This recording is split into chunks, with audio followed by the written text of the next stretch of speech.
नमस्कार दोस्तों, स्वागत है 60 डेज मेंटल फिटनेस चैलेंज के डे नंबर 13 में। दोस्तों जरा सोचिए, ध्यान से सोचिए कि अगर गुस्सा कभी आपका दिमाग खराब ही न करे तो क्या होगा। अगर चिंता और टेंशन आपकी लाइफ को कंट्रोल करना बंद कर दे तो आपको कैसा लगेगा। अगर आप दुख से टूटने की बजाय और ज़्यादा मजबूत बनने लगे तो जिंदगी कितनी आसान हो जाएगी, होगी ना। क्या आपको पता है दोस्तों कि हार्वर्ड की एक रिसर्च के मुताबिक जो लोग अपने गुस्से, चिंता और दुख को कंट्रोल करना सीख लेते हैं वे दूसरों से 5 गुना ज़्यादा खुश, हेल्दी और सक्सेसफुल होते हैं। सचिन तेंदुलकर को गुस्सा आता था लेकिन उन्होंने उसे अपने गेम के चैलेंज में बदल दिया। स्टीव जॉब्स को रिजेक्शन मिला लेकिन उन्होंने उसे अपनी ताकत बना लिया। एपीजे अब्दुल कलाम हमारे पूर्व राष्ट्रपति गरीबी और संघर्ष से गुजरे लेकिन उन्होंने खुद को कभी टूटने नहीं दिया। अब सर सवाल यह है कि क्या आप भी गुस्से में फालतू की बातें बोलकर पछताते हैं?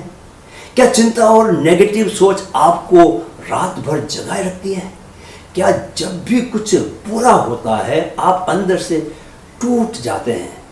तो आज हम आपको इमोशनल कंट्रोल की वो 5 पावरफुल टेक्निक्स सिखाने वाले हैं जिससे आपका माइंड स्टील जैसा बन जाएगा। दोस्तों आगे बढ़ने से पहले आप सबको सलाम करना चाहूँगा कि आप लगातार इस माइंड ट्रेनिंग के सफ़र में मेरे साथ जुड़े हुए हैं। मैं आपका माइंड कोच कैप्टन सुंदरचंद ठाकुर आपसे एक रिक्वेस्ट भी करना चाहता हूं कि आप हमारे नए चैनल माइंड फिट ग्रोथ को भी ज़रूर सब्सक्राइब कर लें। वहां भी हम इन दिनों 60 डेज का NLP न्यूरो लिंग्विस्टिक प्रोग्रामिंग का कोर्स चला रहे हैं। आप उस कोर्स का भी भरपूर फायदा उठा सकते हैं। मैं अपनी ओर से सिर्फ यही कहूँगा कि NLP के सिद्धांत जाने बिना जिंदगी को सफलता की राह पर ले जाना थोड़ा मुश्किल है। चलिए अब आज के टॉपिक पर आते हैं। दोस्तों आज का टॉपिक शायद इस पूरे सफर का सबसे जरूरी टॉपिक है, इमोशनल कंट्रोल। क्यों? क्योंकि हमारी जिंदगी में जो सबसे बड़ा तूफान आता है वो दूसरों के नहीं, हमारे अपने इमोशंस के कारण आता है। गुस्सा, चिंता, दुख, निराशा, ये सब हमारे माइंड की सबसे बड़ी रुकावटें हैं और जब तक इन पर काबू नहीं पाएंगे कोई माइंड ट्रेनिंग काम नहीं करेगी। तो चलिए सीखते हैं कि इमोशनल कंट्रोल की वो टेक्निक्स जो आपके दिमाग को फौलादी बना देंगी, राइट। सो सबसे पहले जानते हैं व्हाट इज इमोशनल कंट्रोल। दोस्तों इमोशनल कंट्रोल का मतलब है, बहुत आसान मतलब है इसका, कि अपने गुस्से, दुख, चिंता और डर पर काबू पाना। मतलब ये नहीं कि आपको गुस्सा या दुख नहीं आएगा। हर इंसान को ये इमोशंस तो आते ही हैं, आने भी चाहिए क्योंकि हम मशीन नहीं हैं, इंसान हैं। लेकिन इमोशनल कंट्रोल का मतलब है जब गुस्सा आए तो आप उस गुस्से के गुलाम ना बन जाए, है ना।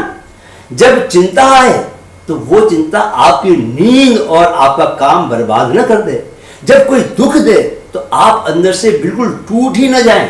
यानी कि इमोशनल कंट्रोल का मतलब है अपने इमोशंस को पहचानना, समझना और सही दिशा देना उसे। और दोस्तों ये माइंड की सबसे बड़ी ताकत है क्योंकि जिस दिन आप अपने इमोशंस के मालिक बन गए उस दिन से कोई आपको हिला नहीं सकता। आपका दिमाग शांत, फोकस्ड और पॉजिटिव रहेगा चाहे बाहर कुछ भी चल रहा हो। तो अब सवाल क्या उठता है? सवाल ये उठता है दोस्तों कि why emotional control is so important. Emotional control इतना जरूरी क्यों है? इसलिए दोस्तों क्योंकि बिना इमोशनल कंट्रोल के आप कभी भी, माइंड यू, कभी भी सही फैसले नहीं ले सकते। गुस्से में हम गलत बोलते हैं, गलत करते हैं और फिर पछताते हैं। चिंता में हम अपने काम पर फोकस नहीं कर पाते। दुख में हम खुद को ही नुकसान पहुंचाते हैं और इन सब का असर हमारे रिश्तों, करियर और हेल्थ पर पड़ता है। हार्वर्ड की स्टडी कहती है दोस्तों कि जो लोग इमोशनल कंट्रोल नहीं कर पाते, जो नहीं कर पाते, उन्हें एंजाइटी, डिप्रेशन और हार्ट प्रॉब्लम्स होने का खतरा कई गुना बढ़ जाता है। इसलिए इमोशनल कंट्रोल मतलब दिमाग को फौलादी बनाना। चलिए अब आपको इमोशनल कंट्रोल की टेक्निक्स सिखाई जाए। एकदम ध्यान से सुनिए, नजदीक आ जाइए, नजदीक आ जाइए। 5 powerful techniques for emotional control. First, awareness, emotions को पहचानना। फर्स्ट स्टेप टू कंट्रोल क्या है? अवेयरनेस, पहचानो उसको। दुख हो रहा है तो कहिए ये दुख है। जब आप नाम लेते हैं माइंड अलर्ट हो जाता है। Name it to tame it. दूसरा, डीप ब्रीदिंग, दिमाग को तुरंत शांत करना। इमोशनल मोमेंट में दोस्तों डीप ब्रीदिंग सबसे बड़ी दवा है। गुस्से या चिंता के वक्त तुरंत 5 गहरी सांस लीजिए। नाक से सांस अंदर 4 सेकंड रुकिए और धीरे धीरे छोड़िए। इससे दिमाग शांत होगा और इमोशंस की पकड़ ढीली हो जाएगी। सांस पर काबू इज इक्वल टू इमोशंस पर काबू, याद रखिए इस बात को। नंबर 3, डिले रेस्पॉन्स, जवाब देने से पहले रुकना। जब गुस्सा या दुख आता है तुरंत रिएक्ट मत करो, 5 सेकंड रुकिए। खुद से कहिए अभी नहीं, बाद में सोचूंगा। ये रुकना आपको सोचने का मौका देगा और माइंड इमोशन से बाहर आएगा। रिएक्ट नहीं, रेस्पॉन्ड करना सीखिए। समझिए, बहुत काम की बात है। नंबर 4, रिफ्रेम, सोच को नई दिशा देना। रिफ्रेम मतलब उसी सिचुएशन को नए नजरिए से देखना। मुझे गुस्सा क्यों आ रहा है? क्या ये बात इतनी जरूरी है? क्या इस चिंता से कुछ हल हो जाएगा? जब आप सवाल पूछते हैं माइंड सोच बदल लेता है। सोच बदलो, इमोशंस अपने आप बदल जाते हैं, राइट। 5वां, फिजिकल रिसेट, चलना, पानी पीना, हाथ धोना। इमोशनल ओवरलोड होने पर बॉडी को हिलाओ, ऐसे हिलाओ, उठो, चलो, पानी पियो, हाथ धो। जब आप बॉडी को हिलाते हैं तो माइंड भी रिसेट हो जाता है। गुस्सा या चिंता के समय ये फिजिकल मूवमेंट जादू की तरह काम करती है। इसीलिए मैं रोज रनिंग करने जाता हूँ।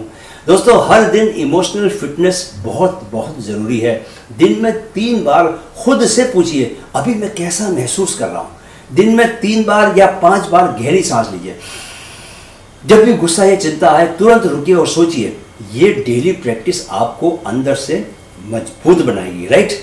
चलिए दोस्तों, अब डेली चैलेंज का समय आ गया है, राइट। तैयार हैं आप चैलेंज लेने के लिए, चुनौती लेने के लिए? तो दोस्तों, आज का जो चैलेंज है वो है, आज के दिन में जब भी गुस्सा, चिंता या दुख आए तुरंत डीप ब्रीदिंग और डिले रेस्पॉन्स की प्रैक्टिस कीजिए, राइट। और कमेंट में लिखिए मैं आज अपने इमोशंस पर कंट्रोल कर रहा हूं या कर रही हूं। लिखने से आपके माइंड को कमिटमेंट मिल जाता है। दोस्तों, आज आपने सीखा अपने इमोशंस को पकड़ के रखना, गुस्सा, चिंता, दुख को कंट्रोल करना और माइंड को शांत बना के रखना। लेकिन दोस्तों, एक बात याद रखिएगा, जब तक आपके अंदर खुद की पॉजिटिव इमेज नहीं बनेगी, खुद की पॉजिटिव इमेज, तब तक इमोशनल कंट्रोल भी मुश्किल होगा। आप अपने बारे में क्या सोचते हैं वही आपकी ताकत और कमजोरी बनाता है। इसलिए कल डे 14 में हम बात करने वाले हैं सेल्फ इमेज की ताकत के बारे में, राइट। खुद के बारे में क्या सोचते हो वही बनते हो। तो कल जरूर मिलना मुझसे और सुनना मेरे वीडियो को। और याद रखो, इमोशंस को जीतोगे तो माइंड को जीतोगे। वीडियो देखने के लिए आपका बहुत बहुत आभार। मेरे साथ आप कृपया दोहराएं, मन में है तो मुमकिन है, मन में है तो मुमकिन है। जय हिंद।